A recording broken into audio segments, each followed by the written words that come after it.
آج ہم جس مووی کو ایکسپلین کرنے جا رہے ہیں وہ ہے تھنڈر فورس۔ 1983 میں ارتھ پر کاسمک ریز پڑنے کی وجہ سے انسانوں کے دماغ پر بہت گہرا اثر پڑا اور کافی سارے لوگ سپر ویلنز میں کنورٹ ہو گئے۔ مطلب وہ عام انسانوں سے زیادہ پاورفل ہو گئے، انہیں سپر پاورز ملی اور ان ریز کا اثر انہی لوگوں پر پڑا جو زیادہ برے لوگ تھے۔ برے لوگوں کو پاورز مل گئیں اور اب ایسے لوگوں کو مسکرینٹس کہا جاتا ہے جو عام انسانوں کو مارتے ہیں۔ لوگ ابھی بہت زیادہ ڈر چکے ہیں، اس لیے لوگوں نے اب خود کو باؤنڈ کر کے رکھ دیا ہے۔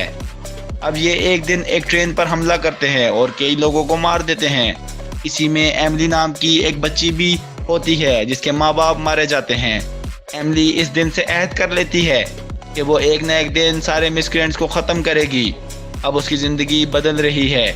اب وہ نہ کسی سے بات کرتی ہے اور نہ ہی کسی چائلڈ ایکٹیویٹی میں انوالو ہے، بلکہ وہ صرف مسکرینٹس کو ختم کرنے کے طریقے سرچ کرتی ہے۔ ایملی اپنی کلاس میں سب سے انٹیلیجنٹ بچی ہوتی ہے، اسے سب ٹیچرز پسند کرتے ہیں، لیکن اس کے کلاس میٹس اس سے جیلس ہوتے ہیں اور اکثر اسے بلی بھی کرتے ہیں۔ ایک دن ایک کلاس میٹ اسے دھکا دے کر نیچے گرا دیتا ہے۔ وہاں اس کی ایک فرینڈ لیڈیا آتی ہے، وہ اس لڑکے کو پنچ مار کر گراتی ہے اور ایملی کو اٹھا کر ساتھ لے جاتی ہے۔ ایملی لیڈیا کو بتاتی ہے کہ میں ریسرچ کر رہی ہوں کہ کیسے عام انسان کو سپر ہیرو بنا دوں تاکہ وہ مسکرینٹس کو ختم کر سکیں اور ہماری زندگیاں پہلے جیسی ہو سکیں۔ میں اپنے ماں باپ کی موت کا بدلہ لینا چاہتی ہوں۔ ایک رات ایملی ایگزام کی تیاری کر رہی تھی۔ لیڈیا اس کے پاس آتی ہے اور کہتی ہے کہ تمہیں اب کچھ دیر آرام کر لینا چاہیے، میں تمہیں ایگزام کے لیے ٹائم پر اٹھا دوں گی۔ جب ایملی کی آنکھ کھلتی ہے تو وہ دیکھتی ہے کہ لیڈیا خود بھی سو رہی ہے اور ایگزام کے لیے یہ دونوں لیٹ ہو چکی ہیں۔ اس بات پر ایملی کو بہت غصہ آتا ہے۔ اس پر ان دونوں میں آرگومنٹ شروع ہو جاتے ہیں۔ لیڈیا کے پاس ایملی کا جو فرینڈشپ بینڈ تھا وہ اسے وہیں پر پھینک کر یہاں سے چلی جاتی ہے۔ اب کافی سال گزر جاتے ہیں۔ لیڈیا اور ایملی کبھی آپس میں نہیں ملی۔ لیڈیا جو ایک ٹرک ڈرائیور ہے وہ ایک دن جا رہی تھی، راستے میں دیکھتی ہے کہ انسانوں پر کچھ مسکرینٹس حملہ کر رہے ہوتے ہیں۔ ایک لڑکی لیزر وہ اس پر اپنی بیم سے حملہ کرتی ہے لیکن لیڈیا بچ جاتی ہے۔ مسکرینٹس اب یہاں سے چلے جاتے ہیں۔ اب کسی طرح لیڈیا کو ایملی کا نمبر بھی مل جاتا ہے۔ وہ ایملی کو میسج کرتی ہے۔ بہت سالوں سے ان دونوں میں کوئی بات چیت نہیں ہوئی ہوتی۔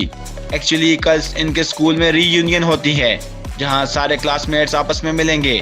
ایملی کہتی ہے کہ میں کوشش کروں گی کہ ٹائم نکال سکوں۔ اگلے دن ایملی وہاں نہیں پہنچ پاتی۔ لیڈیا کو یہاں پتہ چلتا ہے کہ ایملی ایک بہت بڑی سائنٹسٹ بن چکی ہے۔ لیڈیا سمجھتی ہے کہ وہ آج بھی پارٹیز میں آنے سے اور دوسرے لوگوں کو فیس کرنے سے ڈرتی ہے۔ وہ اس کے آفس چلی جاتی ہے۔ آفس دیکھ کر لیڈیا حیران رہ جاتی ہے کیونکہ ایملی کا آفس ایک شاندار آفس ہوتا ہے۔ ایملی اب اسے ملتی ہے۔ لیڈیا اب یہاں کچھ چیزوں کو ہاتھ سے چھیڑنے لگ جاتی ہے۔ ایملی اسے خبردار کرتی ہے کہ یہ خطرناک ہیں، لیکن لیڈیا اس کی نہیں سنتی۔ اب وہ ایک بٹنز آن کر کے بیڈ پر لیٹ جاتی ہے۔ اس کے ہاتھ خود ہی لاک ہو جاتے ہیں اور کچھ سیرمز اس کی چیکس کے اندر انجیکٹ ہو جاتے ہیں۔ اب یہاں ایملی اور اس کے ساتھیوں کو اس سے بہت غصہ آتا ہے۔ ایملی کہتی ہے کہ میں نے کئی سال لگا کر یہ سیرم بنایا تاکہ میں سپر ہیروز بنا سکوں، لیکن تم نے میرا سارا مشن برباد کر کے رکھ دیا۔ اب اس سیرم کی پاورز لیڈیا کے اندر ہیں۔ ایملی کو بھی اس بات کا احساس ہوتا ہے تو وہ سوچتی ہے کہ اب لیڈیا کو ہی ٹرین کرنا ہوگا۔ لیڈیا کی ٹریننگ بہت سخت ہوتی ہے لیکن وہ کر لیتی ہے کیونکہ اس کے اندر اب سپر پاورز موجود ہیں۔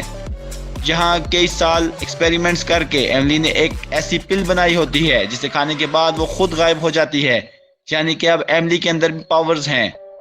ایک دن انہیں پتہ چلتا ہے کہ مسکرینٹس نے ایک شاپ پر حملہ کیا ہے، اس لیے یہ دونوں ایک خاص سپر ہیروز کا ڈریس پہن کر وہاں پر پہنچ جاتی ہیں۔ یہ دونوں ان سے لڑائی کر کے انہیں ہرا دیتی ہیں۔ یہاں ایک عجیب ہاتھوں والا مسکرینٹس آتا ہے جسے دیکھ کر لیڈیا اٹریکٹ ہو جاتی ہے۔ ایملی یہ سب دیکھ کر اسے ہوش میں لاتی ہے۔ یہ ساری سچویشن سی سی ٹی وی میں ریکارڈ ہو چکی تھی۔ جب لوگوں نے اسے دیکھا اور لوگوں کو جب پتہ چلا کہ دو ایسے انسان ہیں جن میں سپر پاورز ہیں، اس لیے اب کوئی کسی سے بھی نہ ڈرے، کسی کو کسی سے ڈرنے کی ضرورت نہیں۔ ایملی اور لیڈیا اپنی ٹیم کا نام رکھتی ہیں تھنڈر فورس۔ سب لوگ انہیں بہت پسند کرتے ہیں اور ان سے بہت محبت کرتے ہیں، لیکن ایک ایسا آدمی بھی ہوتا ہے جو ان سے خوش نہیں ہوتا، اور یہ ہوتا ہے مسکرینٹس کا لیڈر، اور یہی انہیں انسانوں پر حملہ کرنے کے لیے کہتا ہے تاکہ اس کے پاس ایک ایسا مدعا ہو جس سے یہ انسانوں کو کہہ سکے کہ یہ مسکرینٹس سے انہیں بچائے گا۔